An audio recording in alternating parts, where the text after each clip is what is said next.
So up to now, what we've seen is a conceptual picture of estuarine circulation and how the interaction of fresh water and salty water produce an estuarine circulation, two-layer circulation, surface layer outflow, bottom layer inflow.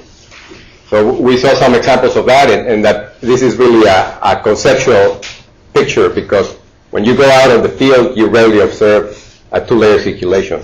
You don't see that two-layer circulation until you remove the tidal influence on your data. That is, after you collect enough data over the tidal cycle and average out the tide, and you get the you may get the two-layer circulation. As we will learn later on, that two-layer circulation is not always observable because it will depend on the bathymetry across the estuary. So we're going to start getting there by looking at the dynamics. So we'll start trying to get an understanding of the dynamics that drive this circulation. And we'll start with the along estuary component of the flow. So if you remember, the along estuary component of the flow is given by that relationship. And so how would you go about using that equation to describe the flow that we looked at conceptually last time? Can you solve that equation directly? You have many more unknowns than equations, right? We have one equation with several unknowns, U, V, W, eta, which is the surface elevation density.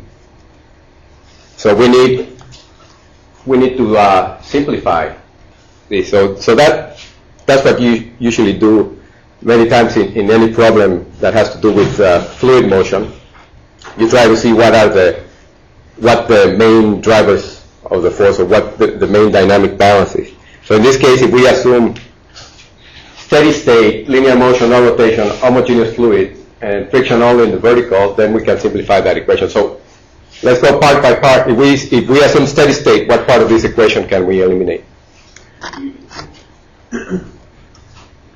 That one, right? That term. Then if we assume linear motion, we can eliminate these 1, 2, and 3 terms. They can be eliminated.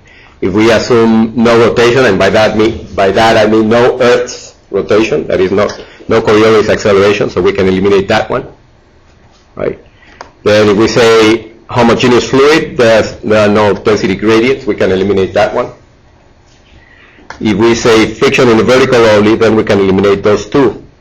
So we end up with a balance between what and what, you'd say, if you were able to follow.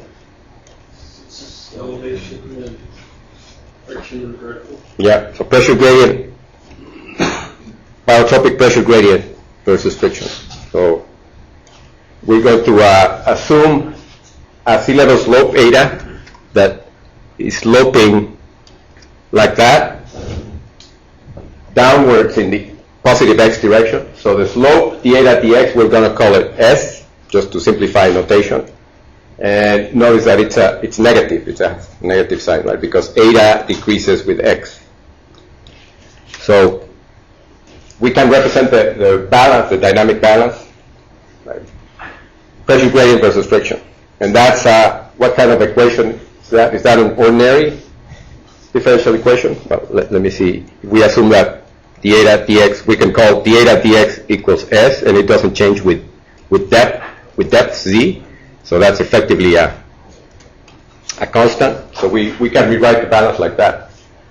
So what does that look? What type of equation does that look? Is that an ordinary differential equation or a partial differential equation? What kind of equation do we have there? You've taken this, or you are taking this course, right? This course is differential equation. So that's an ordinary differential equation, right? And we can solve that. How would you solve that? So we can solve that exactly. How would you solve this equation? Everything on the right-hand side of the equal side of the equation is constant, or is it variable? On the right-hand side of the equation, we have a constant. Right? So how can we solve this equation? Any suggestions? There you go. You've gone to school, I guess. Yeah. So we integrate twice, right? The first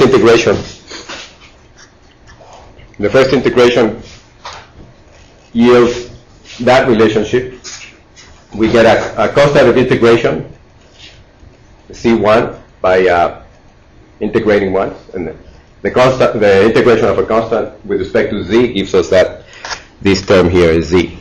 Right? So this describes the vertical shear of the flow that appears in this channel, driven by that slope.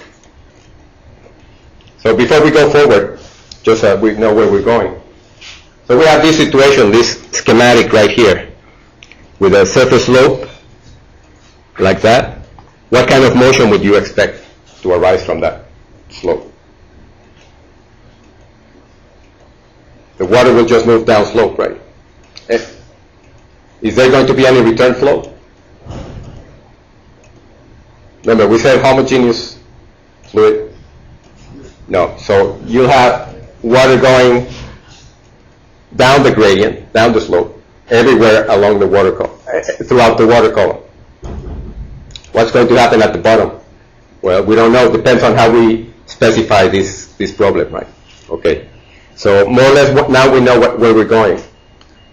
So the next step to solve this equation is integrate again, right? We integrate that equation again, and we get the general solution to the equation. Relatively straightforward. So you can immediately see the shape of the profile of the velocity u with respect to depth z. What kind of distribution will we have with depth? This term should give you a hint. This one. Yeah, parabolic distribution, right, with depth. Okay, so we have that general solution. What do we need to do to know those constants of integration? Any suggestions? What do we need to apply boundary? This is too boring for you, so should I go faster than that? No. Okay, so what boundary conditions should we use?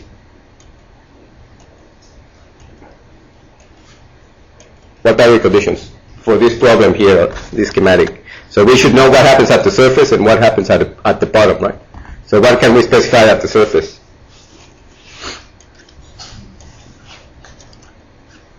So at the surface, we can prescribe that the vertical shear is 0 at the surface.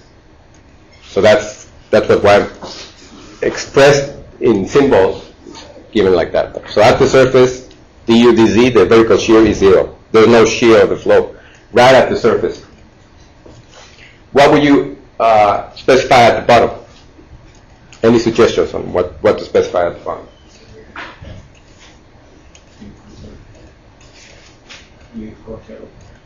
I'm sorry, I can't. U equals 0. U equals 0. No flow at the bottom. That's one possible boundary condition. That's the beauty of these problems, that you can specify different boundary conditions. But so you can specify that one. But the one I have from my hat is that at the bottom z equals minus h. I'm parameterizing the shear at the bottom as the bottom stress. Right? So you can see here az du dc at the bottom equals tau over rho. So using this equation up here for du dc equals tau over rho over az. And I can parameterize the bottom shear stress as the drag coefficient at the bottom times the velocity near the bottom squared. So this is a parameterization of the bottom stress divided by rho. Multiply times rho here. That's why this rho disappears. So at the bottom, effectively, the vertical shear equals this expression, CBU squared over AZ. Okay? So you can prescribe that at Z equals minus H, U equals 0, and then you prescribe that here and get a different solution, right? But you can do it. So at the bottom now, using the expression for du dz from here equals G over AZ times S times minus H. That's why you have minus H here. C1 is 0. We found out from the previous boundary condition. I didn't mention that, but the first boundary condition makes the first constant of integration equals 0. since du dc equals this expression, then that also equals this CB squared over AZ. Can we agree on that? So if you solve, you have these two expressions. This one equals that one. So you solve for u squared, and you get these a sub z go away. So u squared equals GSH over CB, C sub B, and that's what you get with the minus sign. And the square root of that will give you u equals the square root of minus GSH over CB at the bottom. So that's a prescription. That's what happens with the flow at the bottom. Instead of getting u equals 0 at the bottom, we're allowing some flow near the bottom because there's a shear stress at the bottom. Now, notice that the square root here has a negative sign. So it is very important to note that the s, the slope, is negative, and that's why we cannot calculate the square root without a problem. So if we substitute the two constant of integration, C1 equals 0 and C2 equals, I'm sorry, we haven't obtained C2 yet. So we substitute u equals the square root of GSH over CB, substituting this u in this general solution, C1 equals 0, so we substitute the value of u at z equals minus h. So we have this term, and then we have this term evaluated at minus h, so that gives you GSH squared over 2az. 2az is right here, plus C2. So that with that we can get the constant of integration, right? C2 equals the square root of GSH minus GSH squared. So I'm going to, there it is. So the constant of integration, C2 has two terms.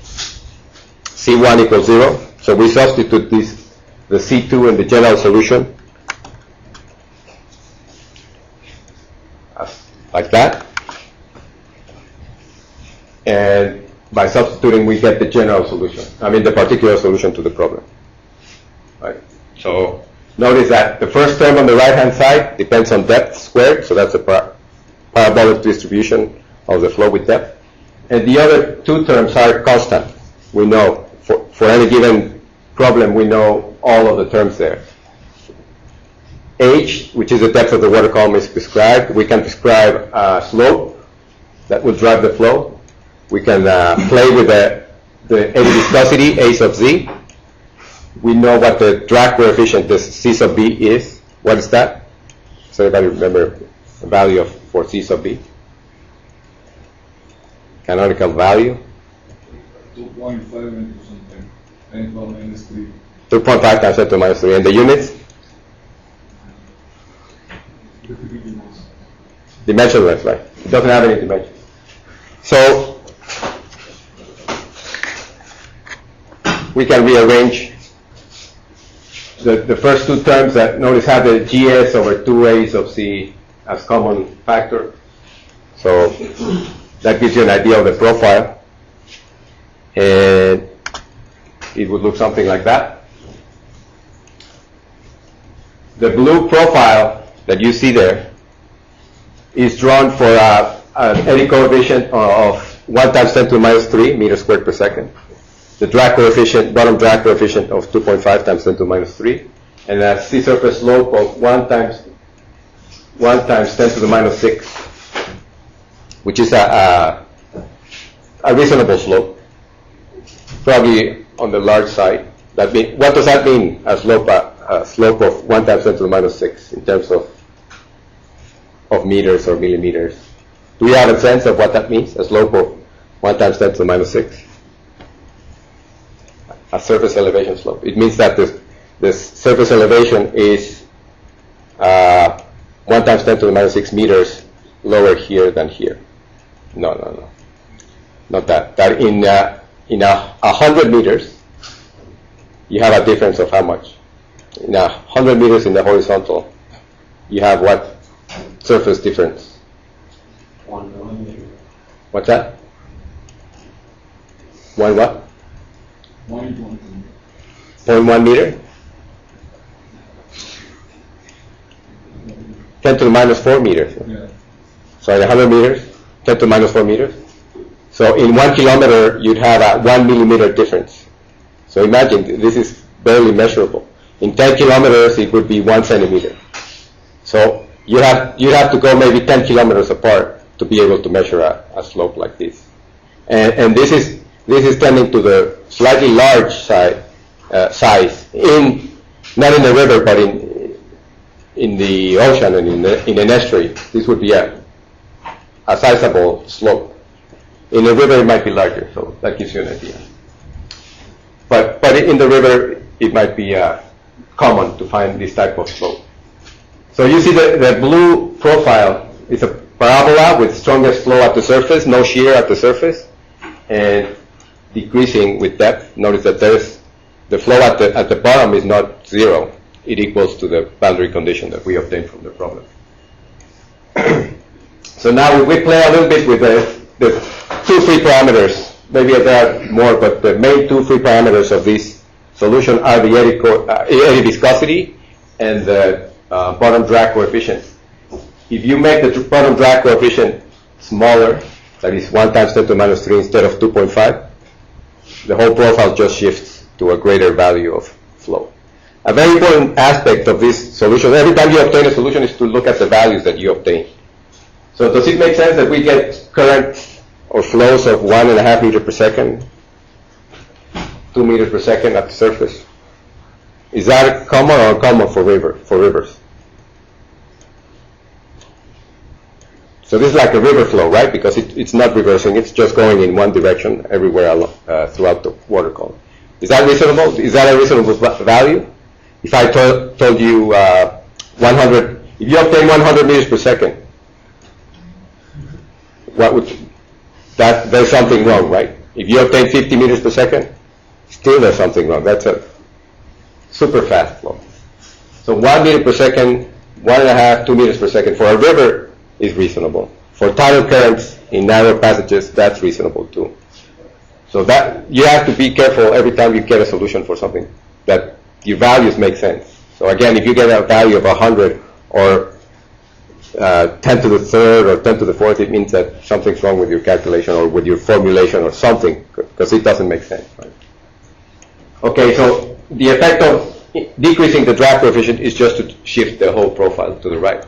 And the effect of increasing the eddy viscosity, which is the orange profile, instead of having 1 times 10 to the minus 3, having 5 times 10 to the minus 3, what the eddy viscosity does is it decreases the flow throughout the water column. So there's more, what the eddy viscosity parameterizes is the vertical exchange of horizontal momentum, which makes the profile more uniform with depth. Notice that the flow at the bottom doesn't change for that eddy coefficient. As you can see in the solution, at the bottom, at z equals minus h, the factor that has the az goes away. So at the bottom, the flow doesn't depend on the eddy viscosity, but it does depend on the drag coefficient. Any questions about that?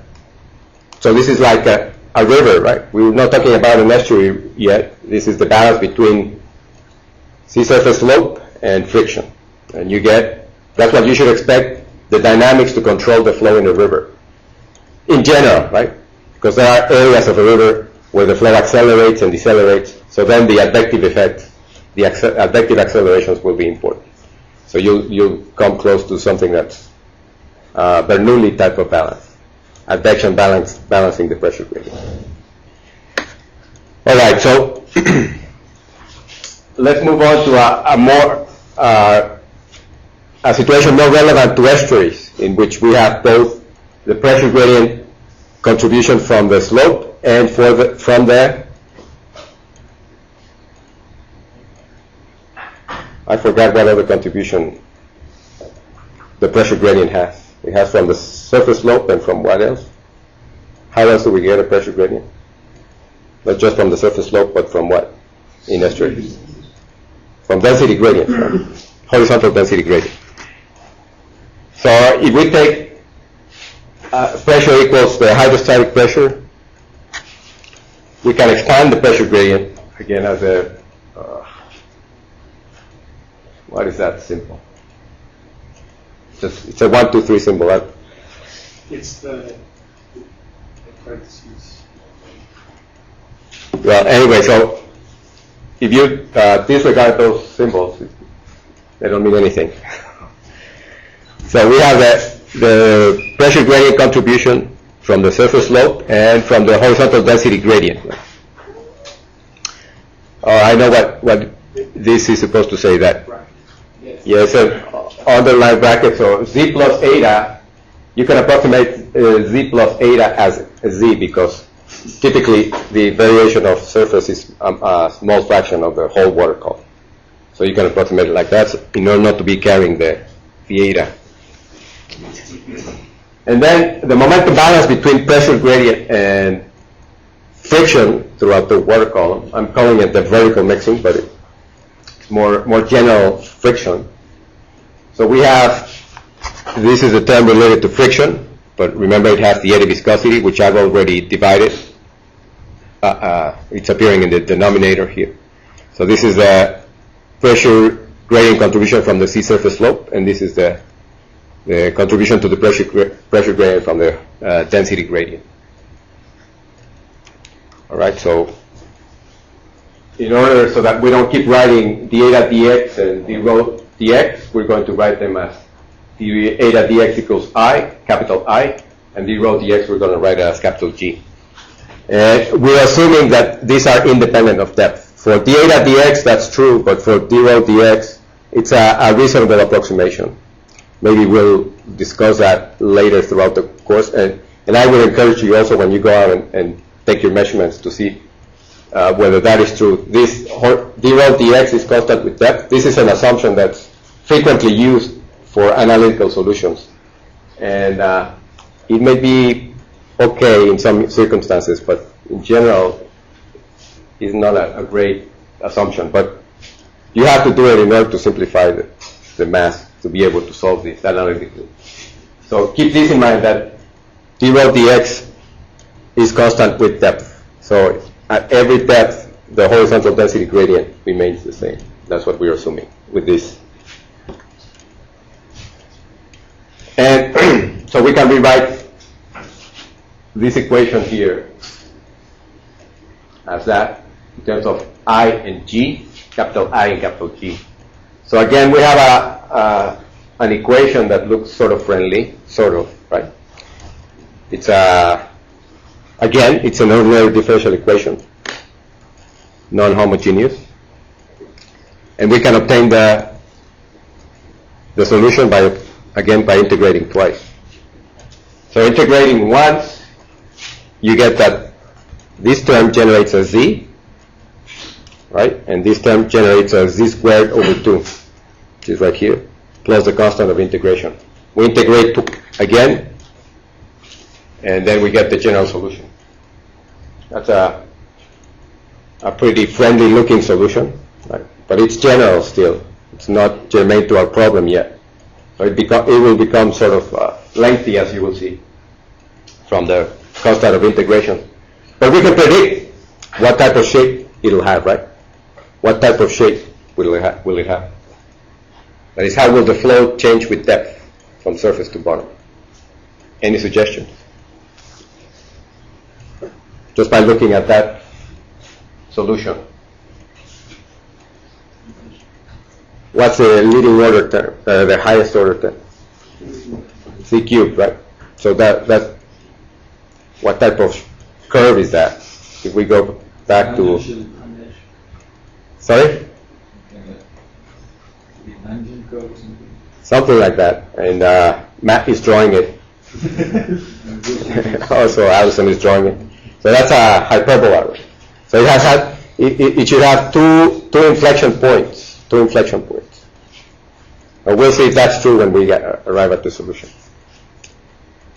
And see if it makes sense that it has two inflection points. So again, this is the general solution, but we have two constant of integrations. What do we need? What do we need to solve this problem? The boundary conditions. Right? Okay, so we're going to make it try to make it as general as possible. what can we say that happens at the surface? What's the boundary condition at the surface? The most general that you can think of.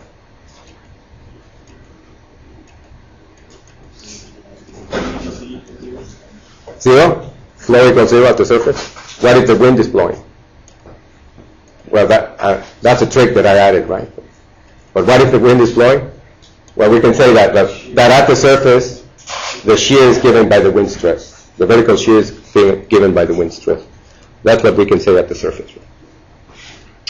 So there you go. At z equals 0, this term, the vertical exchange of horizontal momentum right at the surface is given by a wind stress, tau over rho.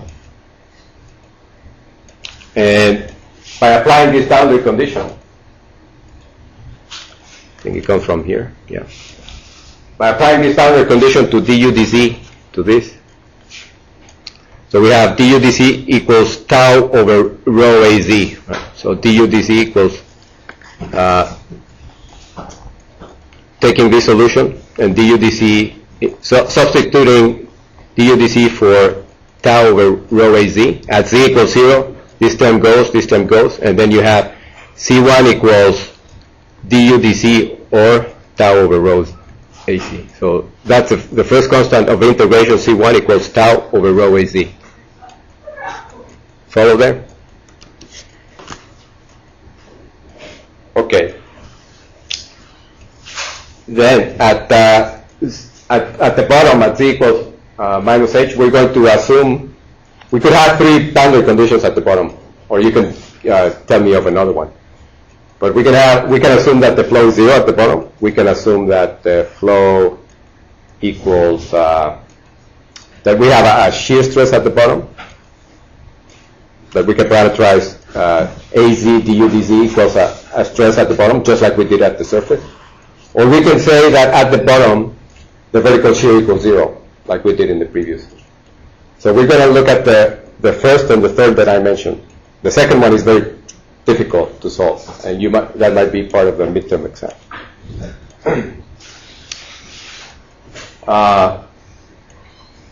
But don't worry, the midterm is I know I didn't say. I said that there was no midterm, right? So part of one homework. We're going to do part of one homework. Well, not to worry. Anyway, here's the solution. What happens to u at z equals minus h? So we have substituted C1. C1 is tau over rho az, which is this one, and at z equals minus h. That's why we have this minus here. This plus becomes minus, and then at z equals minus h, this becomes gi h squared over 2az with the same sign because we have minus h squared, so that's what we have here. And then here we have minus h cubed gives us, minus h cubed minus h to the cube gives us minus h cubed. With this minus sign we get this plus, so we have g over 6 times g times h cubed over rho az. So with this we can determine the constant of integration C2, which would be all these terms with the sign changed. So notice that we have a constant of integration with three parts, right? One due to the surface slope, one due to the density gradient, and one due to the wind stress at the surface. So if we substitute the constant of integration C1 and C2 and do a little algebra grouping terms, we arrive at that term, at that solution. So this gives us a solution that depends on three things, on three main variables. Which are they? Which would you say?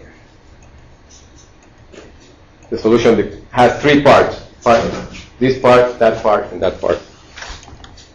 This part, that part, and that part. So this part depends on what? Mostly on that I.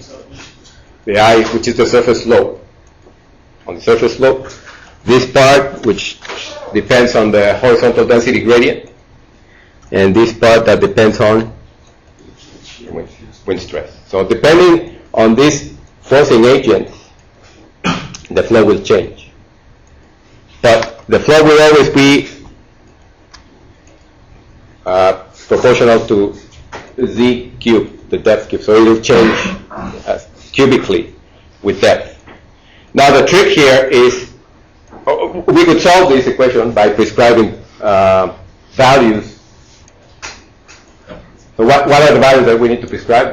We solve for different z's, right, throughout the water column. So if we prescribe an h, the depth of the water column, we need to prescribe the density of water, we need to prescribe an eddy coefficient, an eddy viscosity coefficient. We need to define a wind stress, we need to define a horizontal density gradient, we need to define a sea surface slope in order to get a profile of the flow. So there are too many things to prescribe there. The key is how to prescribe a density gradient that is consistent, dynamically consistent with a surface slope. Or vice versa, how do we prescribe a surface slope that is dynamically consistent with a horizontal density gradient?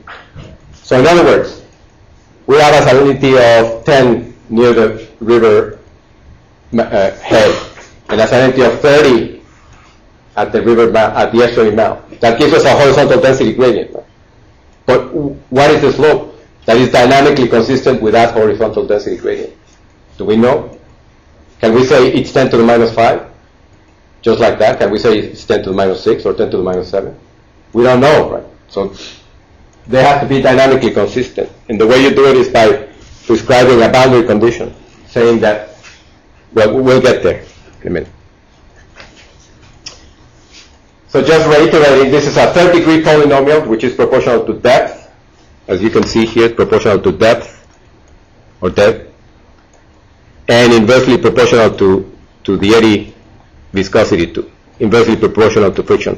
Notice that every term has an h in the numerator and an az in the denominator. So directly proportional to depth, inversely proportional to friction. Does it make sense? The deeper the water column, the stronger this density-driven flow will be. The larger the eddy viscosity means that the more friction, more vertical exchange of horizontal momentum, and the flow will be weaker. There's more momentum being transferred in the vertical than in the horizontal. So again, this solution requires knowledge of the slope, the density gradient, and the wind stress.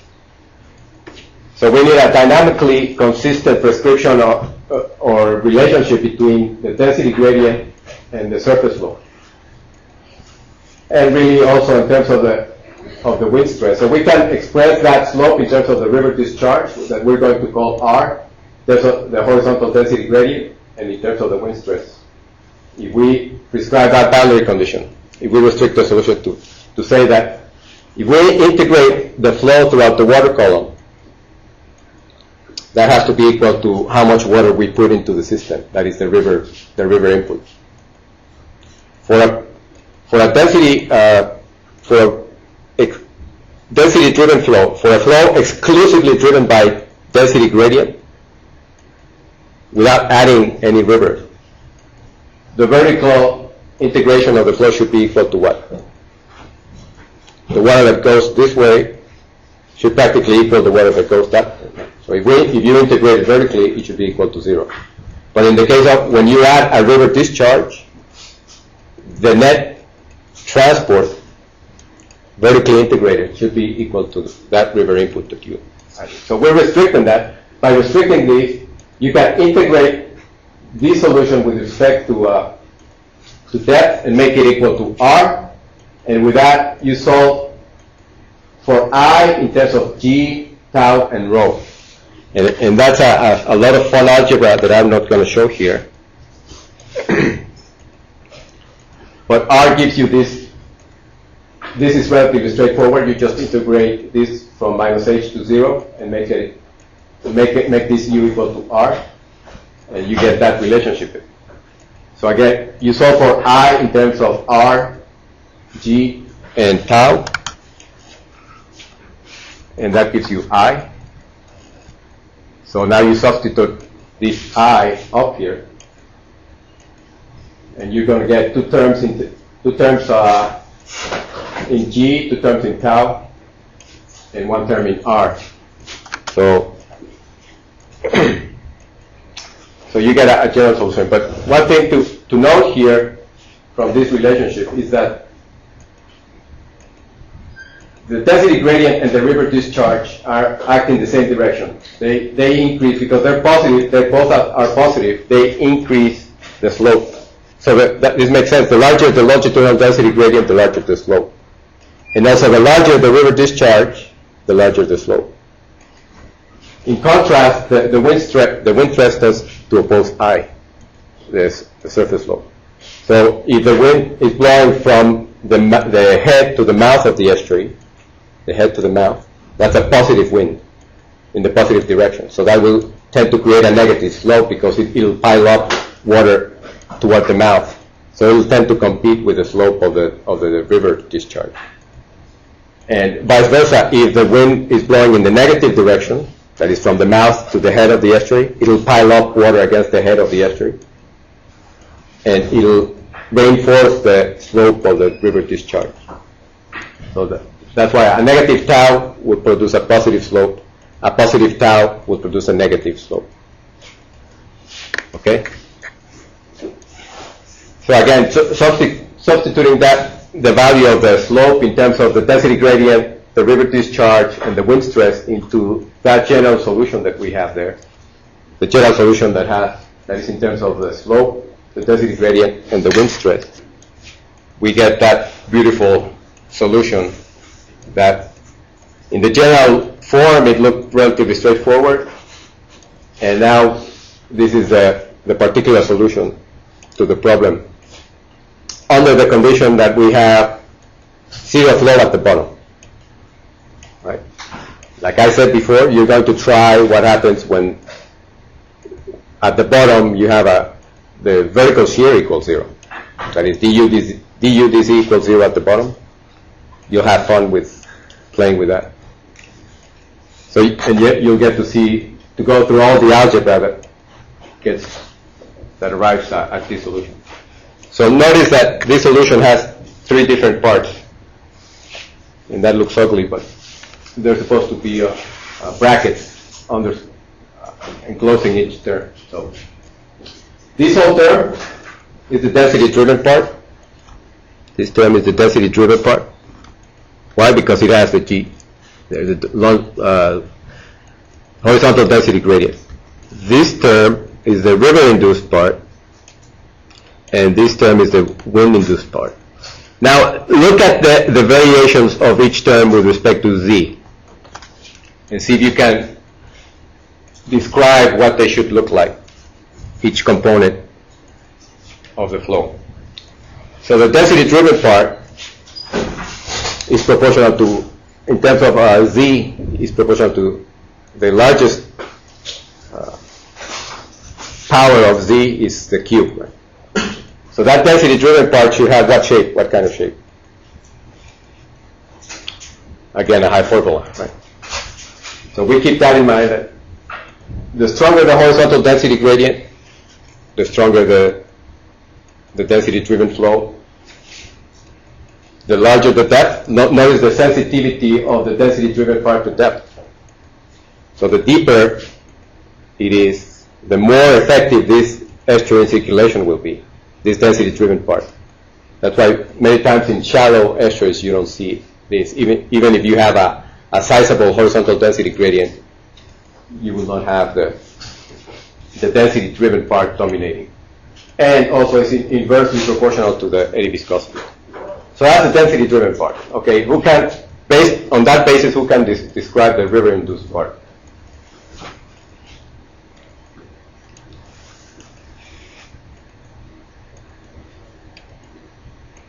So it's proportional to, I mean, in terms of Z,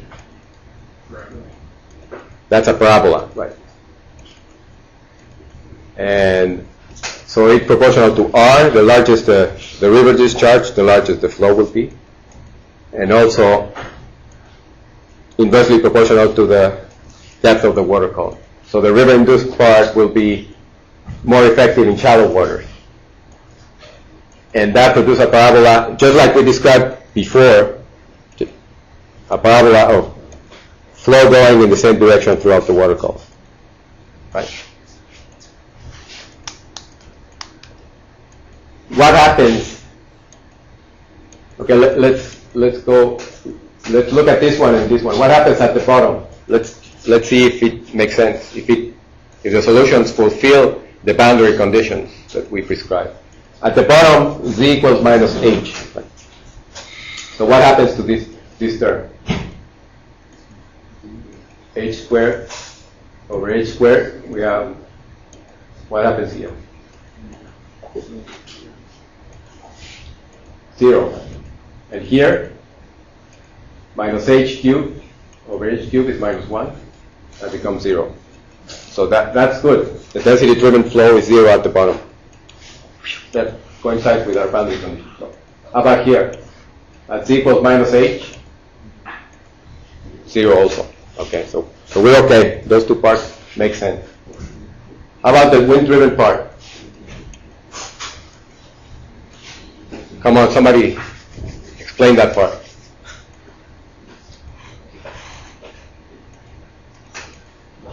You can see it up here.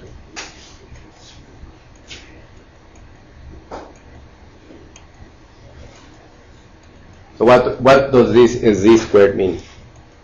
That we're going to have a parabola also. Proportional to the depth. Sorry? Proportional to the depth. Proportional to depth. So this part is the one that I don't like about this solution. And see if you agree with me. But because it tells us that the deeper the water column, the stronger the wind-driven flow will be. And to me, that doesn't make much sense because it should be the other way. Because or not necessarily the other way. The wind stress comes from the surface. So it should be really independent of the water column. The stronger the wind stress, the more it will penetrate in the water column. But it doesn't tell me that over a deeper water column, the wind will produce stronger flow. So this is probably part of all the assumptions that we've made. And to some people it makes physical sense, but to me it doesn't. But you have to create your own opinion about that. Like I hope that you learn in this class that there are many open questions in the study of, and in general in the study of fluids, there are many open questions. So you have to form your educated opinions on many of these things. And the density, the wind-driven flow is inversely proportional to the eddy viscosity. So that is said here. All right, so let's look at that solution.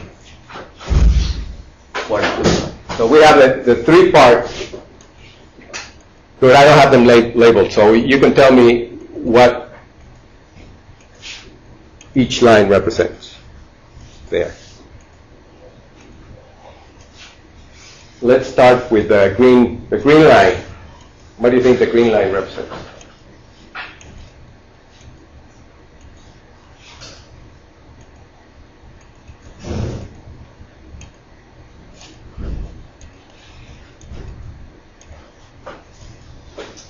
You see the total flow, that is the left-hand side of the equation. You see the density-driven flow, that is a cube dependence with depth, with the y-axis, with that axis. Is it the river-induced part, which is a parabola, or is it the wind-induced part, which is also a parabola?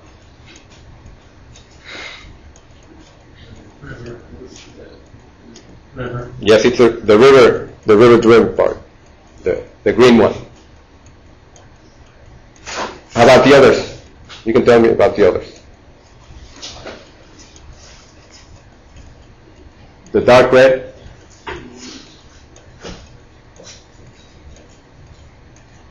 The dark red might be the trickiest, but it'll become obvious. The orange one is easier too. The orange one?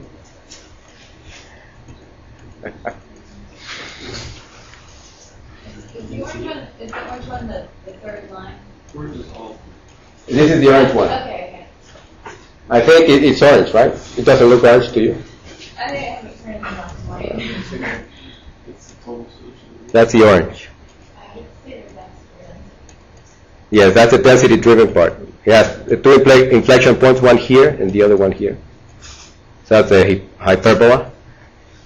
And the wind-driven part is the red one here. So it's going in the positive direction of the wind at the surface. As it says there, the tau, the wind stress is 0.025. And what does this negative flow here mean? Why do we have negative flow? No. There's no, we have no rotation in this.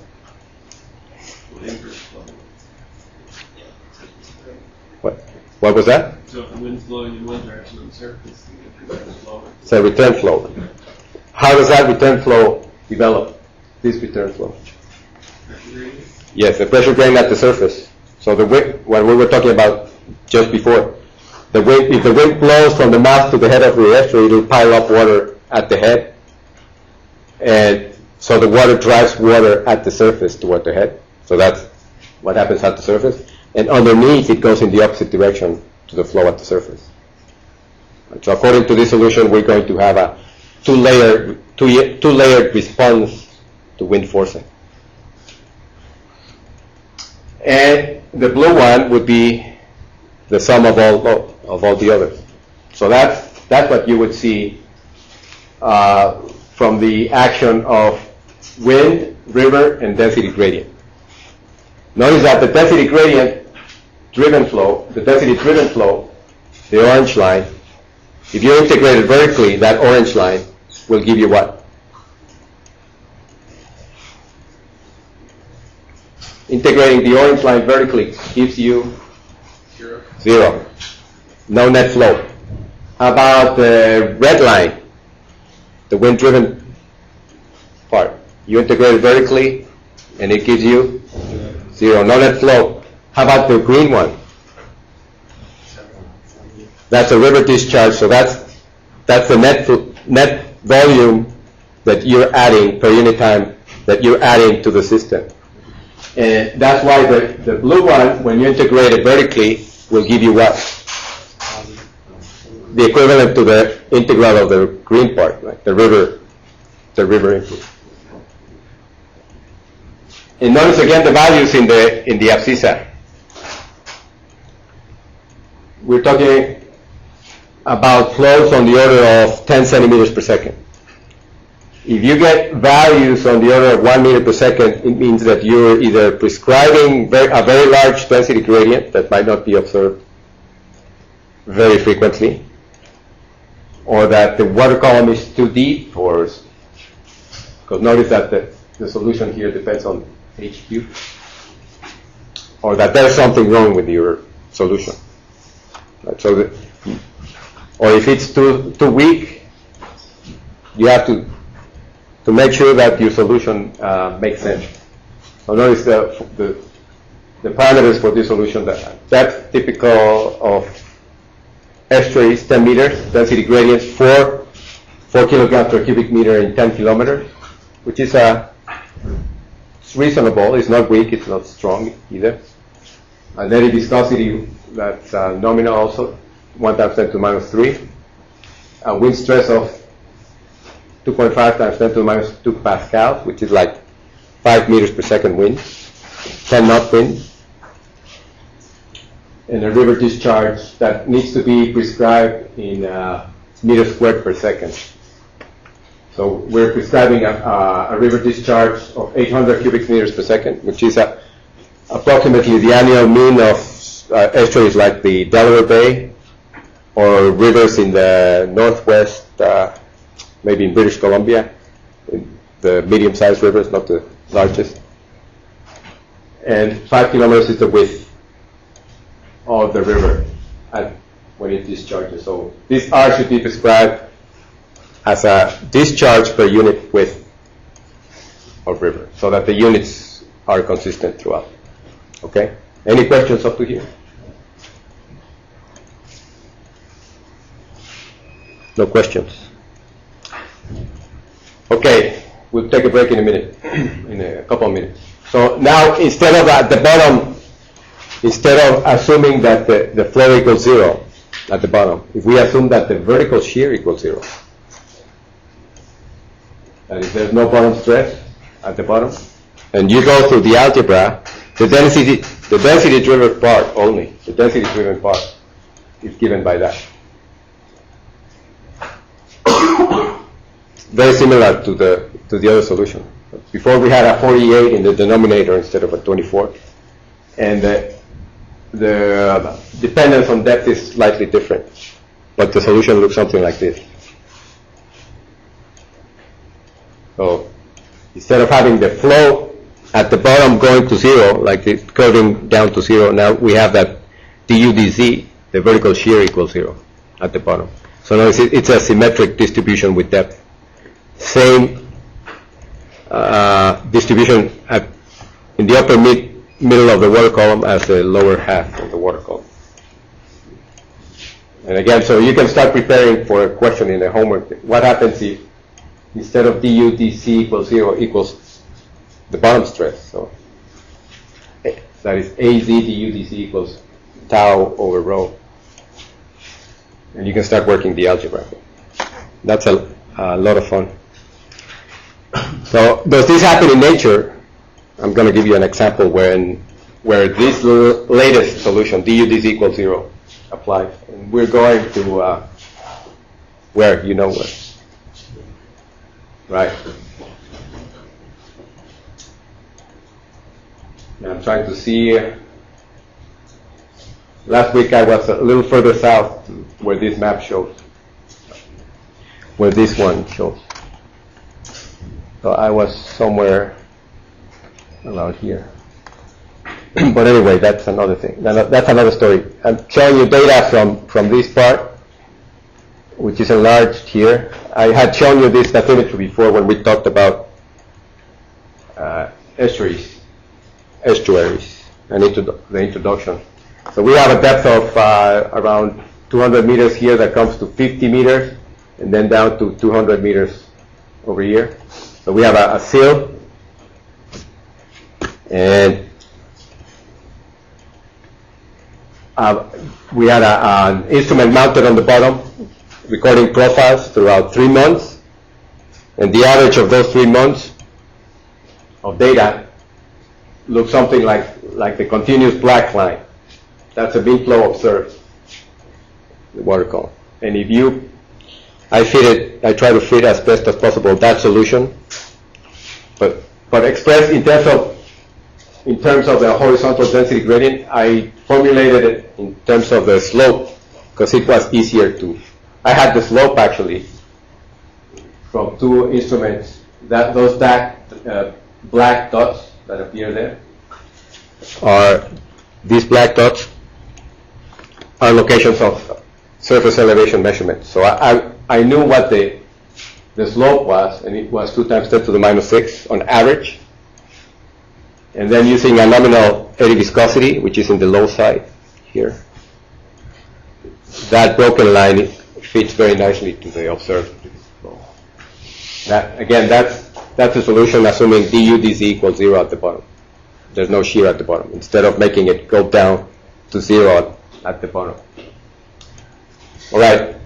So if we don't have any questions right now, let's take a quick 5-minute break.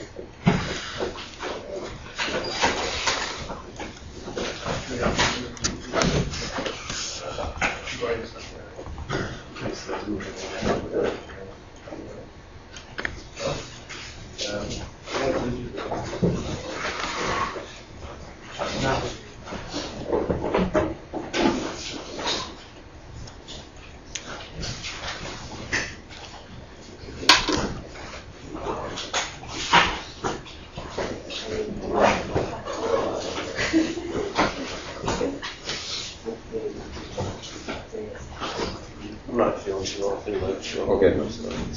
I'll just watch the other one online, I guess. All right. Very good. Thanks.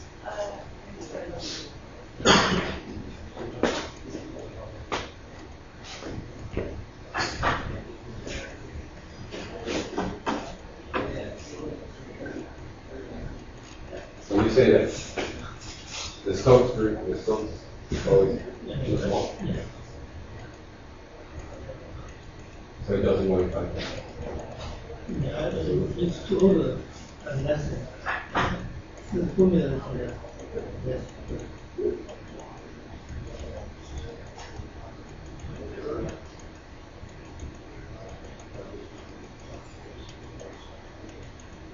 And then you're missing one part. If we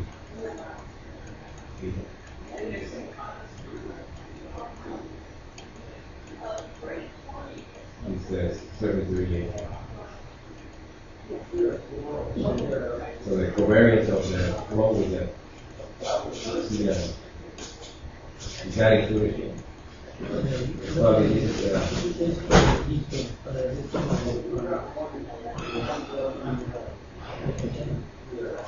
so we have this one too in addition to this.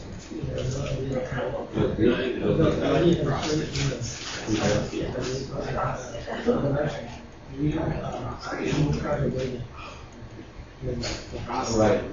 That's also why pressure gradient.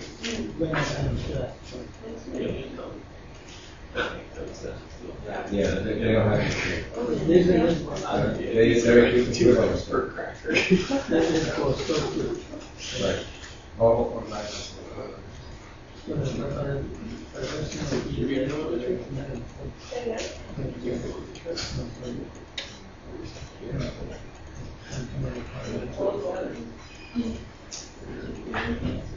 I'm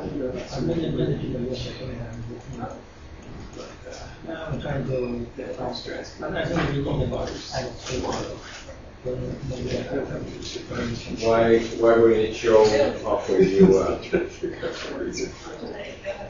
when you run the model and average time? Why isn't it already there?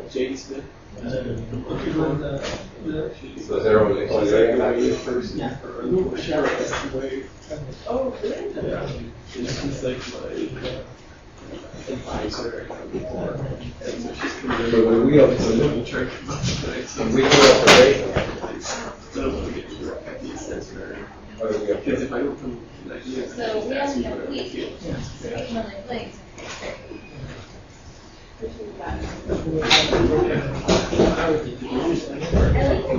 But those observations are related.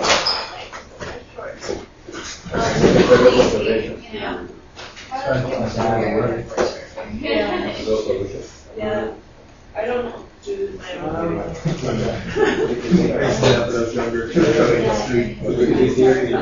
Really tired. Yeah. Slept. I've been going to bed like for I'm already like falling asleep. I woke up 10 last night. That was very deep. Yeah.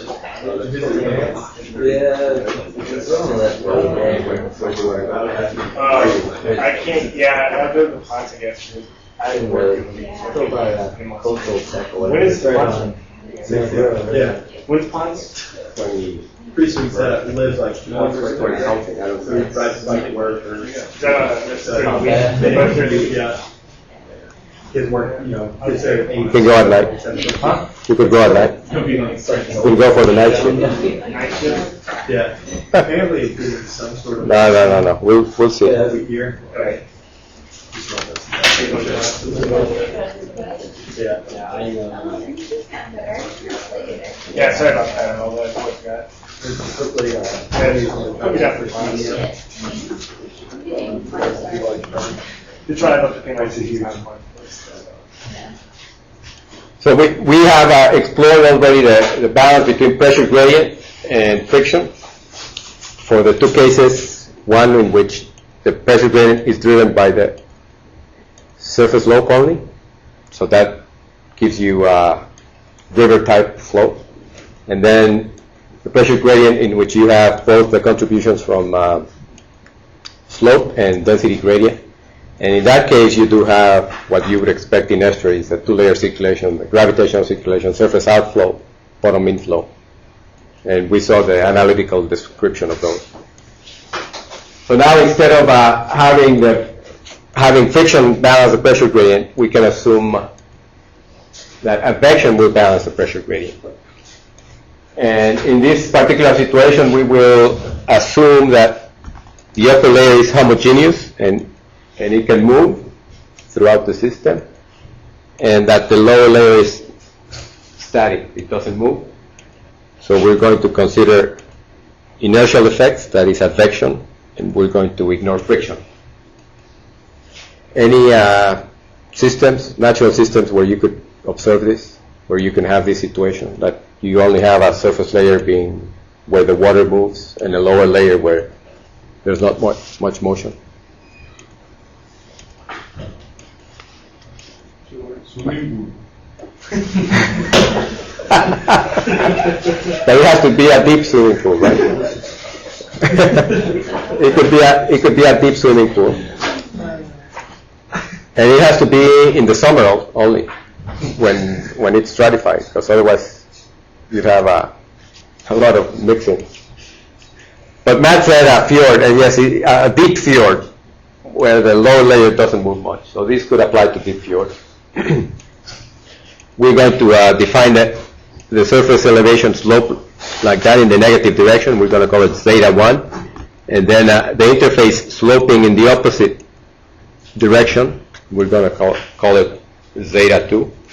And those only flow in the upper layer, U1. And the thickness of the upper layer is H1, and the density of the upper layer, ρ1, density of lower layer, ρ2. So then at the interface, the hydrostatic pressure can be expressed both in terms of the H1 and of the zeta 2 at the interface. So at the interface, you can express the hydrostatic pressure in terms of these, H1, or in terms of the zeta 2. In terms of H1 equals the density of the upper layer times gravity times that upper layer thickness, or in terms of the interface slope, you can express it as a function of the lower layer density and zeta 2. So these two are the same. So if you make them the same, you can solve for zeta 2, I think. You can solve for zeta 2, and you can, zeta 2 equals density of the upper layer times depth of the upper layer divided by density of the lower layer. And if you differentiate that zeta 2 with respect to x in order to know the slope of the interface, then that's how the slope of the interface is related to the changes of H1 with respect to x. So what we're describing there with these two terms, the left and right hand side of the equation, is the slope of the interface. The slope of the interface between the two layers.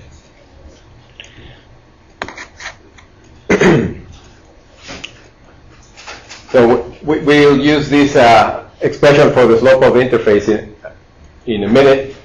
The basic balance of forces, and really the acceleration, the momentum balance, would be given by the advective term balanced by the pressure gradient, and the advective term u du dx in the upper layer can be expressed as 1/2 of du1 squared dx.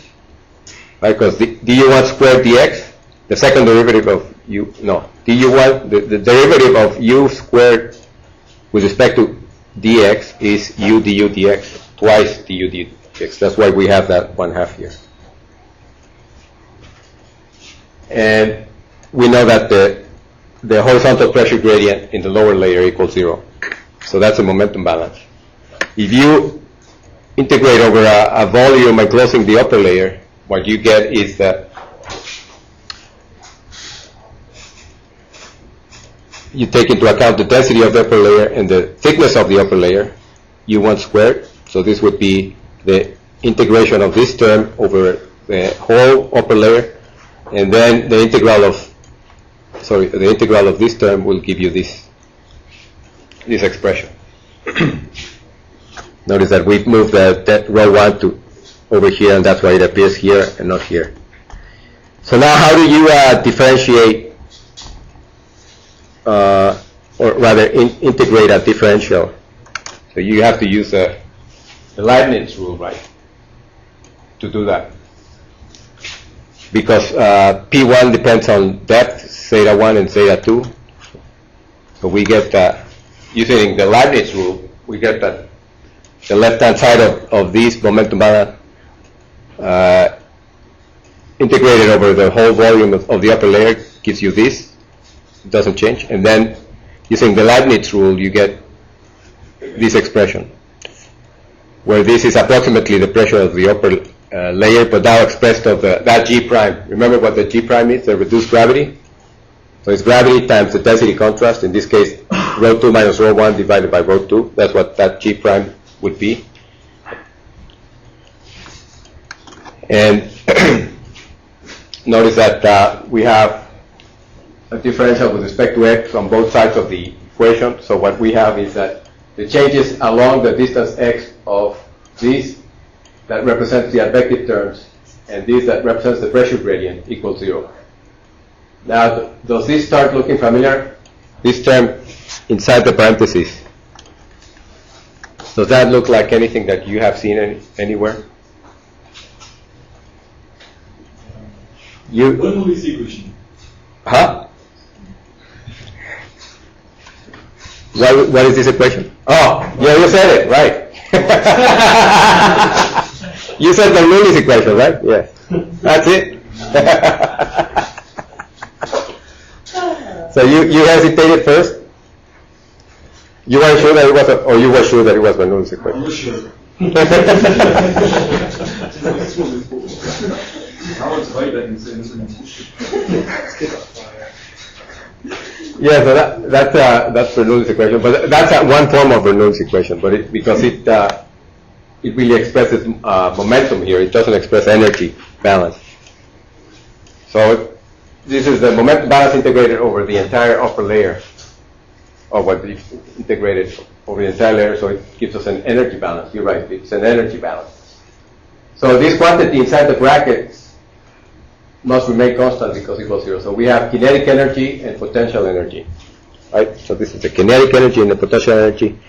It must not change throughout the domain. It's a constant, and that's why it equals 0. So again, that's one form of Bernoulli's equation, written there again. And if we define a transport per unit width, if we say that Q1 equals U1 times H1, so we have here U1 times H1.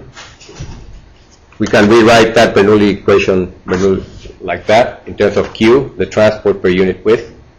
So this is the kinetic energy and this is the potential energy. Now notice that we have multiplied this H1 times another H1 in order to be able to express everything in terms of Q1. And the Bernoulli equation tells us that the total energy must remain constant along the system. So what happens if the density of the upper layer and the reduced gravity do not change along the system? Then we can estimate the changes in this H as a function of Q1. So we can determine the changes that the D in dx, the differential of with respect to x of H1 as a function of Q1. And this is how the upper layer depth changes with flow. When the flow increases, what happens to the upper layer? When the flow decreases, what happens to the lower layer? And you've seen that, I guess, in terms of critical and supercritical and subcritical flow.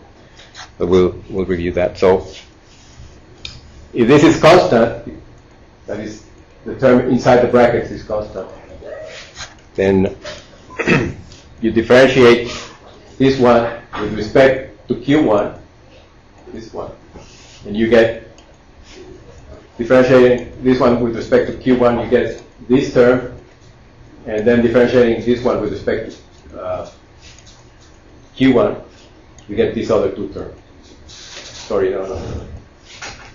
From this term you get these two, and from this term you get this term. So just so that they see it over here, from this term you get this term and that term, and from this term you get this term. We're differentiating this with respect to Q1, so this gives us two terms. So rearranging,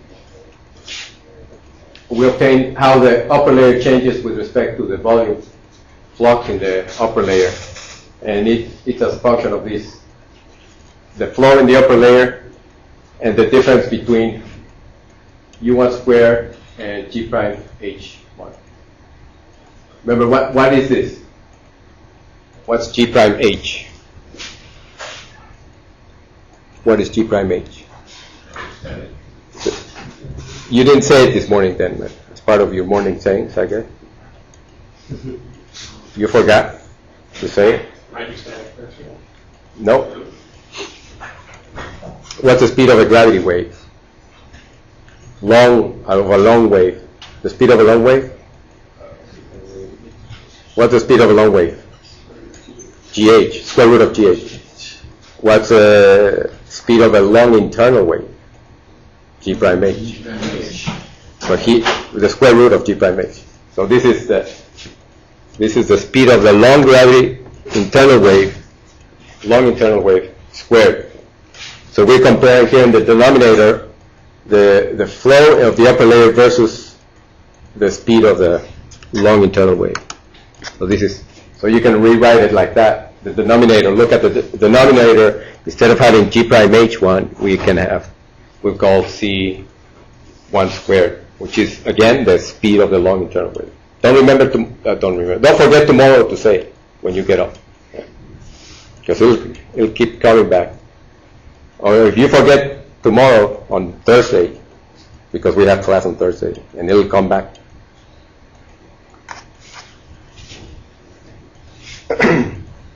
Okay, so let's look at the denominator of this expression.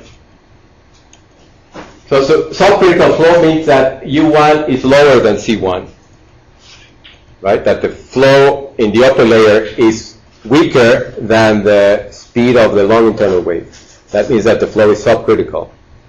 U1 is lower than C1, so the denominator will be negative, which means that dH dQ will be negative. So in the denominator, when U1 is greater than, or U1 squared greater than C1 squared, it means that the flow is faster than the long internal wave. It's faster than the long internal wave. So it means that the flow is supercritical. So schematically, what that shows is that the flow is supercritical. The slope of the interface is positive. When the flow is supercritical, the interface will be positive. So it means that when the flow goes through a constriction, the slope will be positive.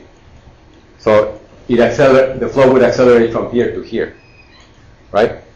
And then it will be subcritical. When the flow is subcritical, the interface will slope in the negative direction. And that means that the flow decelerates, moves from a region of high velocity or high speed to lower speed. So that's a subcritical flow, decelerating flow. The flow weaker than the long internal gravity wave. So that happens again in where did we say this momentum balance applies? In a swimming pool? In a deep fjord. In a deep fjord, you'll see that when the flow goes through a constriction, the interface will slope upward, and when it goes through an expansion, it'll become subcritical. Now, we see here that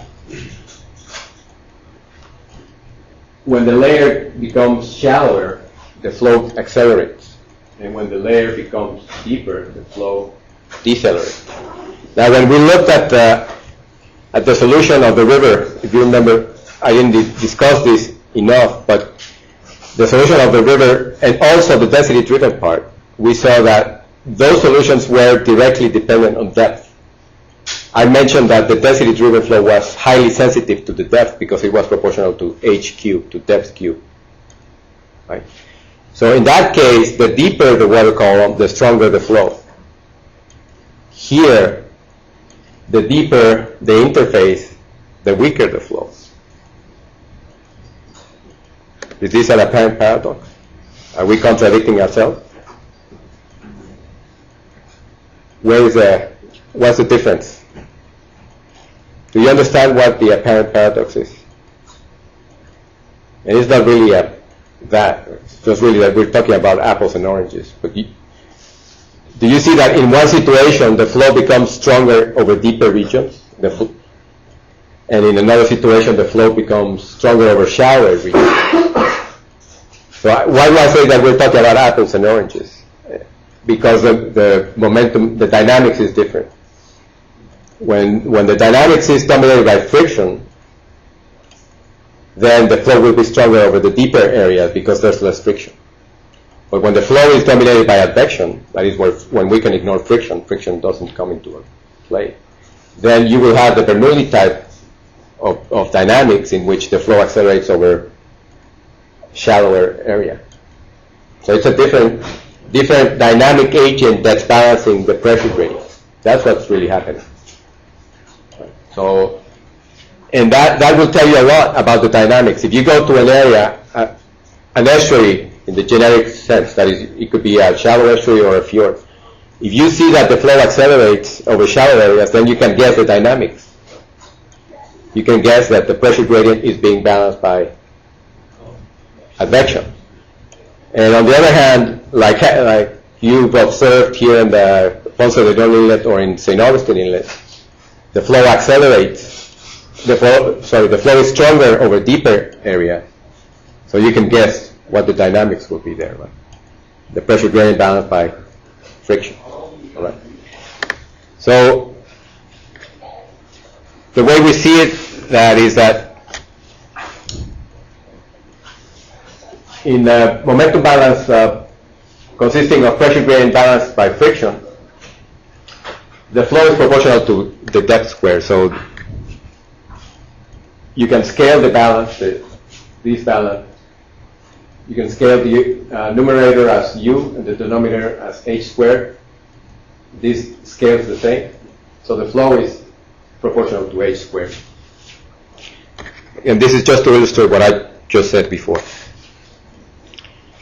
But then if we include nonlinear terms, if we include this term, what happens? Then you scale it. How do you scale it? The nonlinear term is scaled as what? As u squared over a distance L, which is right here. This term is scaled. The frictional term is scaled as AZU over h squared.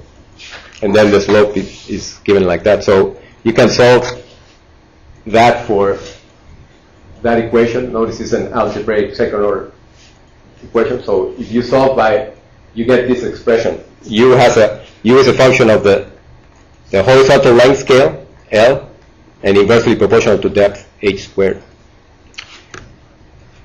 So you can see now that U is proportional to h to the minus 2. So again, this would mean that the flow is stronger over shallower h. In the upper case, in the frictionally dominated case, the flow is proportional to h squared. When you add advection, the flow is proportional to 1 over h squared. But if L is very large, that is, if the horizontal length scales over which the flow changes, that is, if you will be able to ignore that term. It means that this will be very small. U squared over L will be very small. That is, if L is quite large. So if L is quite large, then you go back to the proportionality to h squared. Because this doesn't apply anymore. This term is eliminated. U du dx is eliminated, and you're left with this term. So this is what I explained before presenting all this, that over in the fjords where you have mainly the momentum balance between the pressure gradient and advection, the flow will be stronger over the deepest part, and in shallow estuaries dominated by friction, the flow will be stronger over the deepest part of the estuary. Okay. So we can explore in reality, both friction and inertia will tend to balance the pressure gradient. That will happen in reality. So how can you determine for a particular case, which is more important? Well, you can scale it also, or you can use a non-dimensional number, comparing the advection term versus the frictional term, and this gives you this ratio that incorporates the flow, the depth of the water column, the eddy viscosity, and the length scale, which is UH squared. No, is it? We have U squared here and U, so we have UH squared over AVL. So that tells you which will dominate. So when this ratio is greater than 1, it means that inertia will dominate. And when the ratio is lower than 1, then friction dominates. So you can use that ratio, or you can use it in more simple terms. If you compare the advective term versus the bottom friction term, that's the bottom drag coefficient is a more stable coefficient than the eddy viscosity. The eddy viscosity can change a lot, so it's hard to define many times. So you can, if you do this ratio, advective versus bottom friction, you get a more much more simple ratio, which is it includes the depth of the water column, the length, the horizontal length scale, and the drag coefficient. And notice, interestingly here, that H over L, what would be H over L? Depth over horizontal length scale.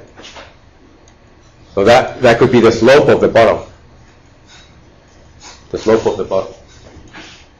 So if this ratio equals 1, it means that both inertial terms and frictional terms are important to the dynamics. Then the slope of the bottom equals the drag coefficient. So at a bottom slope of 2.5 times 10 to the minus 3, that is 2.5 meters in 1 kilometer, right? When you have that slope, bottom slope, these two will be, the advection and friction will be comparable. So depending on the depth of the water column, this slope will change, will be at different depths. In shallow waters, this H over L will be more difficult to accomplish than in deeper waters. So this H over L equals 2.5 times 10 to the minus 3 is observable in holes in the bathymetry. So we're exploring this actually with Peng.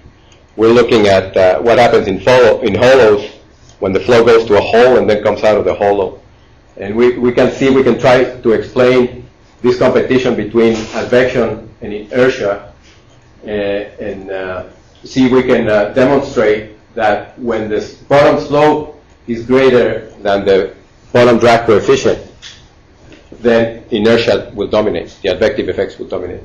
But when the slope is smaller than 2.5 times 10 to the minus 3, then friction will dominate. We'll come back to this when we talk about bathymetric effects later on in the class, but I think this is a neat idea, simple. I'm not trying to convince Peng that it's worth exploring. So another momentum balance. Now we're going to add interfacial friction. So up to now we've seen pressure gradient versus friction, pressure gradient versus advection. And now we're going to add interfacial friction. And the situation will be similar to the one before, but now there is flow in the lower layer, and there's the bottom interface. There's the bottom, sorry. So before, in the previous example, we said that may apply to a deep fjord. How about this example? Where would this example? Where the interface between the upper and lower layer can't even touch the bottom. Can you think of any example like that? Excellent. A salt wedge type of estuary. So in a salt wedge type of estuary, you might have something that looks like this. So it's a similar situation as before, but we will add an interfacial friction that we'll call F sub I. So by that I mean that there's coupling between the two that the motion in the upper layer is causing a motion in the lower layer by a vertical transfer of horizontal momentum.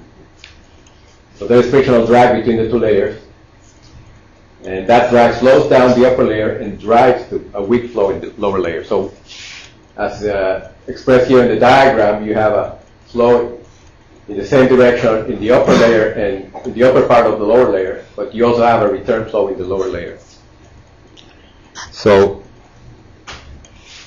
the momentum balance over a volume when closing the layer would be given by this.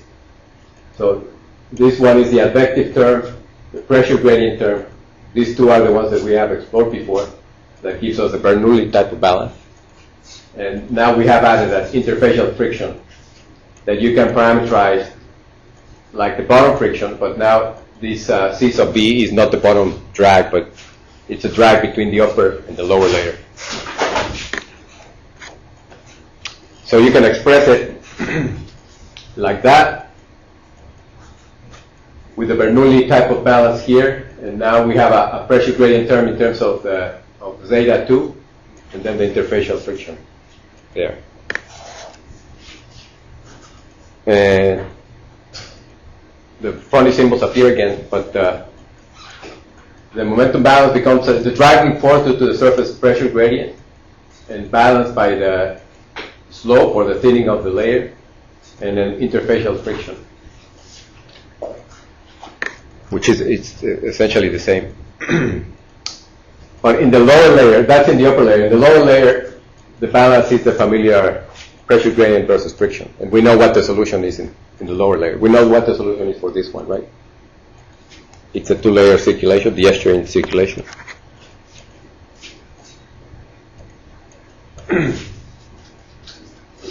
So the boundary conditions are that the flow at the interface, the flow in the upper layer equals the flow at the lower layer, and at the bottom there's no flow.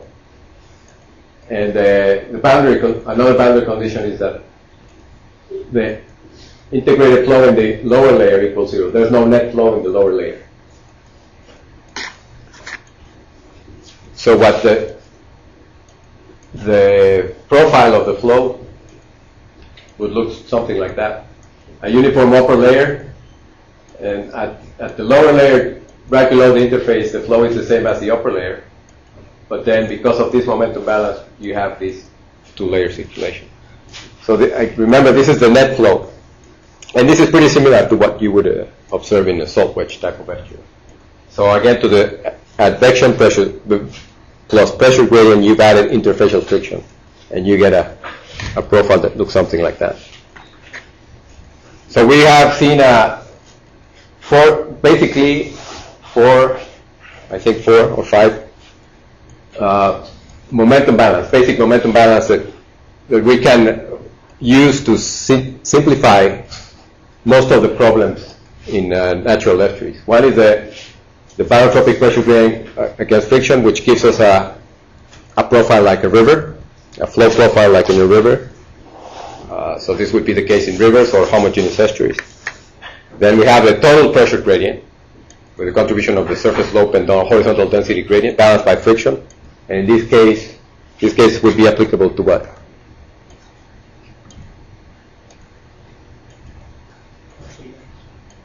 To what type of systems? Any type of general partially mixed estuaries. So this is most widely applied to estuaries, to temperate estuaries. Then we have total pressure gradient versus advection, which would be applicable to fjords in general. Then we have total pressure gradient versus advection plus what? Interfacial friction, which that applicable to salt wedge type of estuary. So this is the dynamic framework that from which you can start studying a problem. Depending on where you are, you can start from here. And in general, you'll be close to being right. So in some cases, you're going to have to make some modifications. And in many cases, you'll use a numerical model instead of using this simplification. But you can start from these ideas when you start studying a system. Now, a more basic question is what drives the estuarine circulation? What drives it? We've talked about it. The pressure gradient. So, if we have that situation of the isopycnals like that, and the flow, I think I have the flow. Can anybody guess what the isobars would look like Because we have the surface flow. Notice here I've drawn the pressure gradient, but not really. What I mean is that I've drawn a surface slope and I've drawn the isopycnals. But both the isopycnals and the surface slope contribute to the pressure gradient. So the flow will respond to that pressure gradient. So if you can think of the flow, I think I have it. The flow is going to be like that. So really the total pressure gradient would look something like what? Or what do you expect to have?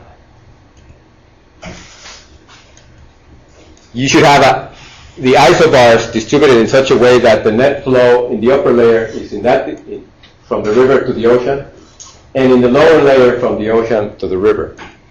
So there has to be an interface where there's no pressure gradient. An interface that's called, in oceanographic terms, geopotential. A surface where gravity is perpendicular to it everywhere, like a pool table, if the pool table is level. So a surface where gravity is perpendicular to it. So it has to be somewhere in the water column. You're going to have a geopotential as an isobar. So I think some of you have printed the notes, so you probably know what the isobars look like. So I'm just going to show you the isobars. So the geopotential is that thick, broken orange line. That's the geopotential. And since there's no pressure gradient there's no flow there. Above that geopotential, the isobars are tilted in the same direction as the surface slope. And that's what drives the flow from the river to the ocean. And underneath that interface, the isobars are tilted in the opposite direction. And that's what drives the flow from the ocean to the river. So given the surface elevation and the isopycnals, or just the isopycnals, given the isopycnals, you should probably be able to guess what the isobar field should look like. For example, if I give you those isobars, you should be able to draw or to guess what the isobars should look like. I'm sorry, if I give you those isopycnals, right? Did I say isobars? These are isopycnals. So you should be able to guess what the isobar should look like. This is for a 2-layer flow. How about for a 3-layer flow? That's another question for another homework. For a 3-layer flow. Okay.